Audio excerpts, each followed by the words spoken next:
एक गांव में पुट्ठा नाम का एक आलसी गुस्सैल व्यक्ति रहता था। वैसे तो वो एक मजदूर था, लेकिन सिर्फ नाम का। पुट्ठा की पत्नी शर्मीली दूसरों के खेतों में काम करके घर का गुजारा चलाती थी। जून का महीना था।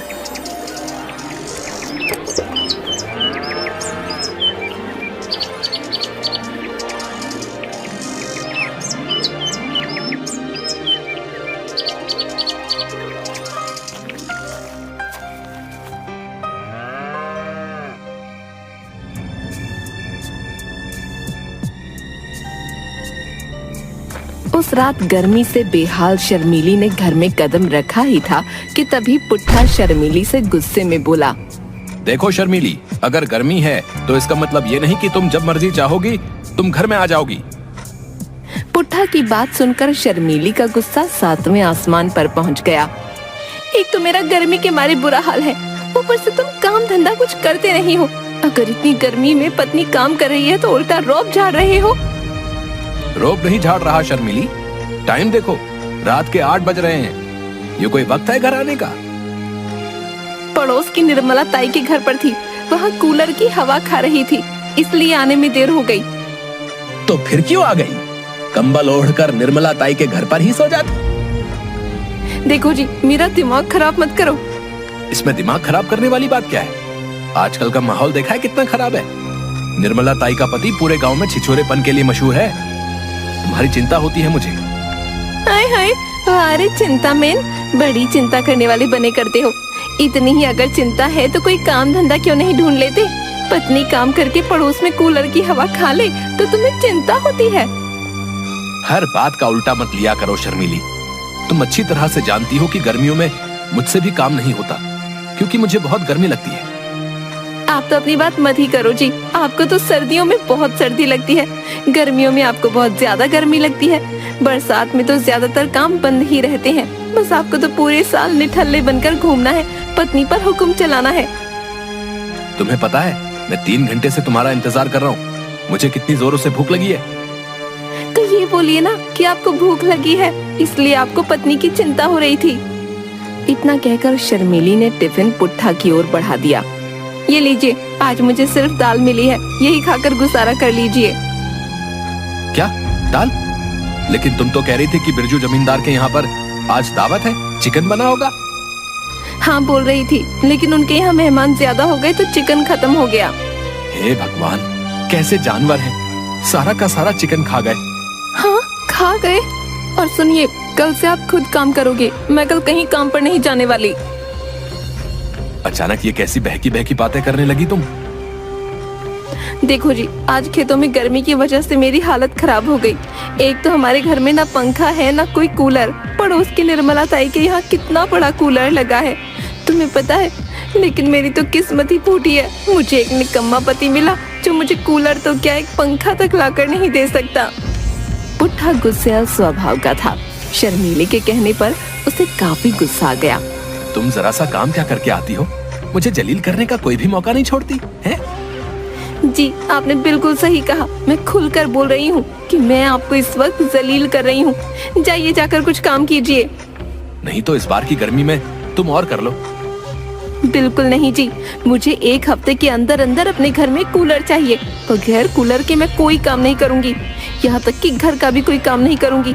और अगर तुमने मेरी बात नहीं मानी ना, तो इस बार मैं अपने मायके जाकर तुम्हारे आलस पने की करतूत अपने भाइयों को बता दूंगी। फिर याद रखना, पिछली बार जो मेरे भाइयों ने तुम्हारी जो ठुकाई की थी ना, उसका दर्द तुम्हें आज भी होता है। शर्मीली की बात सुनकर पुट्ठा चुप हो गया, क्योंकि शर्मीली के भाइयों ने आलस की वजह से ही उसको बुरी तरह से पीटा था।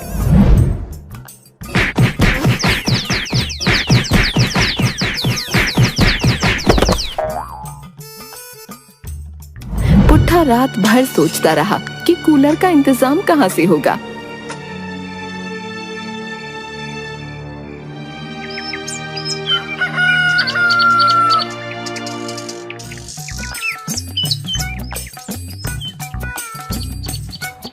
दूसरे दिन घर से बाहर निकला ही था कि ठेले पर शिकंजी बेच रहा मजाकिया मंगत लाल उसकी ओर देखकर बोला, अरे क्या हुआ पुट्ठा भैया, इतनी गर्मी में कैसे निकल आए? तुमसे मतलब, अपने काम से काम रखो। हैं? अरे पुट्ठा भैया, तुम्हारी चिंता हो रही है इसलिए बोल रहे हैं। कहीं ऐसा न हो सूरज की किरणों से तुम बेहोश हो जाओ। अगर तुम्हें कुछ हो गया तो भरी जवानी में भाभी का क्या होगा? उनका ख्याल कौन रखेगा?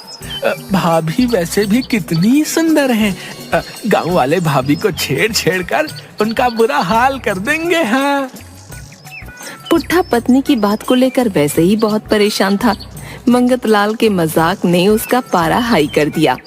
पुट्ठा ने एक जोरदार चांटा मंगतलाल के गाल पर जड़ दिया। एक तो वैसे ही मेरा दिमाग खराब हुआ पड़ा है, ऊपर से तेरा मजाक खत्म होने का नाम ही नहीं ले रहा है। कम से कम देख तो लिया कर सामने वाले का मूड कैसा है। तभी वहाँ पर गांव का मुखिया आ गया। अरे क्या हो गया पुट्ठा? क्यों बेचारे मंगतलाल को मार रहा है? देखिए ना मुखिया जी, मैंने थोड़ा सा मजाक क्या किया, पुट्ठा भाई ने तो मेरे गाल पर चांटा ही जड़ दिया। पुट्ठा ये सब क्या है? मंगतलाल भी हमारे ही गांव का है। तुम्हें किसी को इस तरह से चांटा मारने का कोई अधिकार नहीं। मुखिया जी, एक तो वैसे ही मैं परेशान था, ऊपर से ये मुझ पर मजाक किए जा रहा है। अबे अगर कोई तुझसे मजाक करेगा तो तू उसको थप्पड़ मार देगा क्या? हैं? अभी मैं तुझसे अगर मजाक करूं तो क्या तू मेरे भी थप्पड़ मारेगा? आपको कैसे थप्पड़ मार सकता हूं? तो तू आदमी देखकर सबको मारता है। मुखिया जी, आप तो जानते हैं मुझे गर्मी बर्दाश्त नहीं होती। ऊपर से मेरी पत्नी ने 1 हफ्ते का मुझे अल्टीमेटम दिया है। उसने बोला है कि अगर 1 हफ्ते के अंदर अंदर मैंने उसे कूलर खरीद के नहीं दिया तो वो कोई काम नहीं करेगी, और ऊपर से अपने भाइयों से मुझे पिटवाएगी, सो अलग। पुट्ठा की बात सुनकर मुखिया मूंछ पर ताव देता हुआ हंसता हुआ बोला। तो ये बात है, और तू ये सोच सोच कर चिंता कर रहा होगा कि तेरी औकात तो पंखा खरीदने की भी नहीं है, तो तू कूलर कहाँ से ला कर देगा? है? क्योंकि मेहनत मजदूरी तो तुझसे होती नहीं है। ऐसी बात नहीं है मुखिया जी, इस साल गर्मी ज्यादा पड़ रही, नहीं तो। हाँ पता है, गर्मी में तुझसे काम नहीं होता, और सर्दी में तुझे सर्दी बहुत लगती है, और बरसात में ज्यादातर काम बंद ही रहते हैं। अरे तेरी ये नौटंकी बहुत ज्यादा पुरानी हो गई। वैसे तेरी पत्नी ने कुछ गलत नहीं कहा। आप तो गांव के मुखिया हैं, मेरी मदद करने के बजाय आप उल्टा मेरी पत्नी की तरफदारी कर रहे हैं। देख पुट्ठा, मैं अच्छी तरह से जानता हूँ कि तू कोई काम धंधा तो कर नहीं सकता। आधे घंटे अगर तू धूप में काम करेगा तो तुझे बेहोश होने से कोई नहीं बचा सकता। हाँ, तू सिर्फ एक काम कर सकता है, दूसरों को मूर्ख बनाने का है, जैसा कि तू हम सबको और अपनी पत्नी को मूर्ख बनाता रहता है। इतना कहकर मुखिया वहाँ से हंसता हुआ चला गया।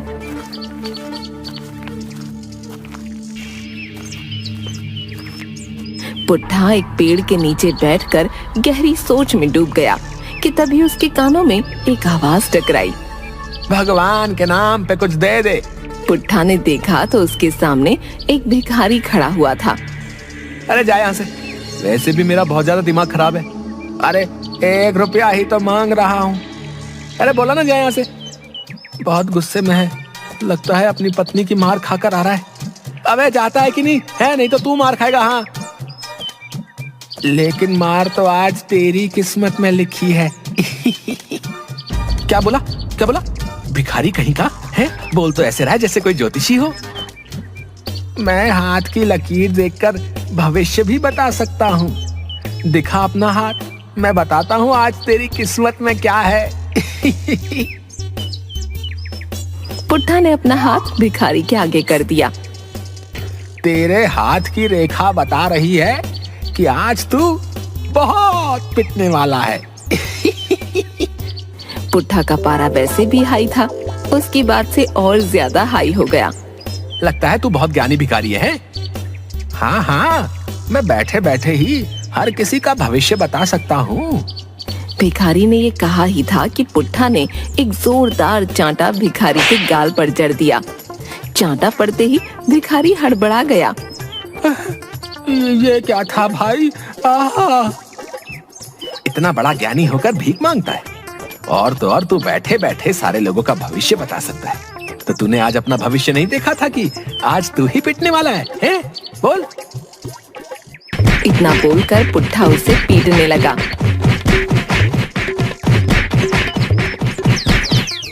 भिखारी पुट्ठा के पैरों पर गिर गया। मुझे माफ कर दो भाई, वो क्या है ना, इस धंधे में बहुत कमाई है।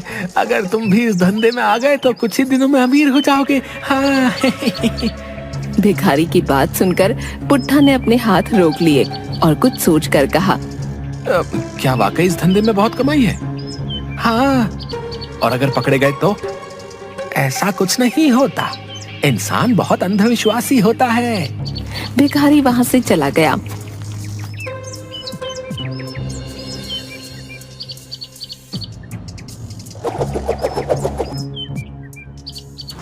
पुट्ठा एक भिखारी का भेष बनाकर दूसरे गांव पहुंच गया।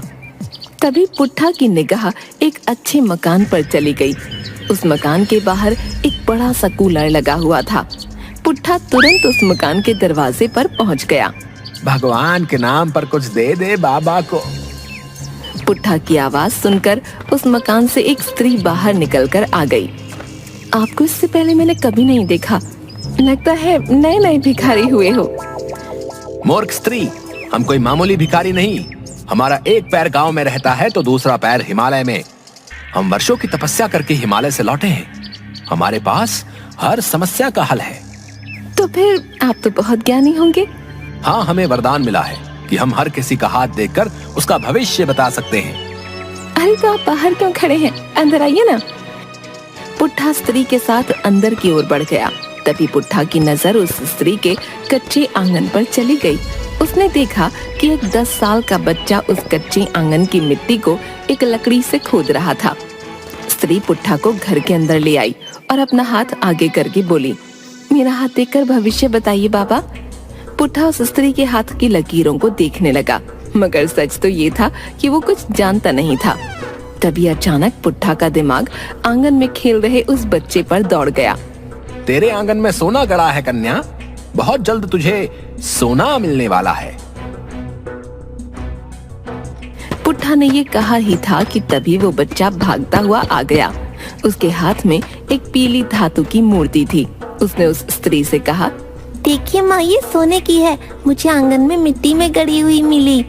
पुट्ठा ये देखकर बुरी तरह से हैरान हो गया। उस स्त्री ने मूर्ति को पकड़ लिया और बोली, अरे यह तो वाकई सोने की है। बाबा, आप तो बहुत ज्यादा ज्ञानी हैं। आपके पैर मेरे घर में कितने शुभ हैं। आपने पहले ही बता दिया कि मेरी किस्मत में धन लिखा है और ऊपर से तुरंत मिल भी गया। इतनी स्पीड से तो काम कभी नहीं हुआ। इतना कहकर वो स्त्री ठंडा शरबत पुट्ठा के लिए बना लाई, मगर पुट्ठा के दिमाग में कुछ और ही चल रहा था। हमने कहा ना कन्या कि हम बहुत पहुंचे हुए बाबा हैं। हम पानी शरबत कुछ नहीं लेंगे, हम थोड़े अलग टाइप के बाबा हैं। मैं कुछ समझी नहीं बाबा। हम जब भी किसी का हाथ देखकर कुछ बताते हैं तो हम उसके बदले उसके घर की एक वस्तु ले लेते हैं, और अगर कोई हमें उस वस्तु को देने से इनकार कर देता है तो वो पूरी तरह से तबाह और बर्बाद हो जाता है। पुट्ठा की बात सुनकर वो स्त्री बुरी तरह से डर गई। बोलिए बाबा, आपको क्या चाहिए? हमें बस तुम्हारा ये कूलर चाहिए ताकि हम इस कूलर को गरीबों में दान कर सके। उस स्त्री ने खुशी से पुट्ठा को कूलर दे दिया।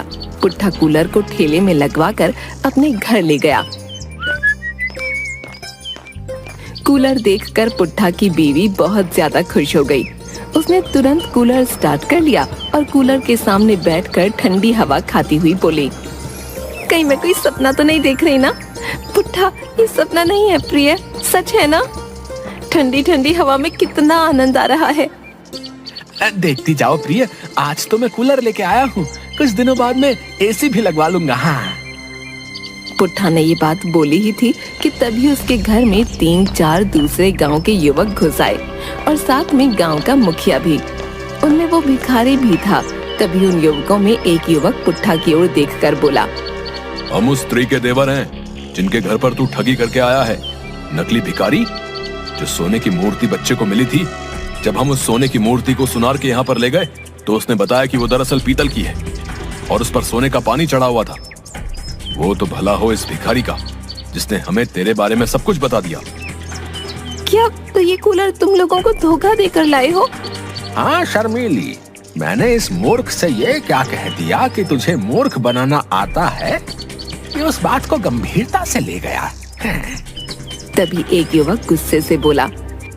देखते क्या हो, मारो इसको। सारे के सारे युवक पुट्ठा को पीटने लगे।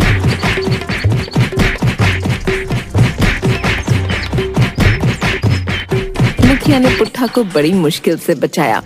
तभी एक युवक बोला, कूलर उठा लो। लेकिन गांव का मुखिया उस युवक से बोला, कूलर के पैसे मैं तुम्हें दे दूंगा, इस कूलर को अब यहीं रहने दो। आज वैसे भी पुट्ठा की मार बहुत ज्यादा लग गई है ना?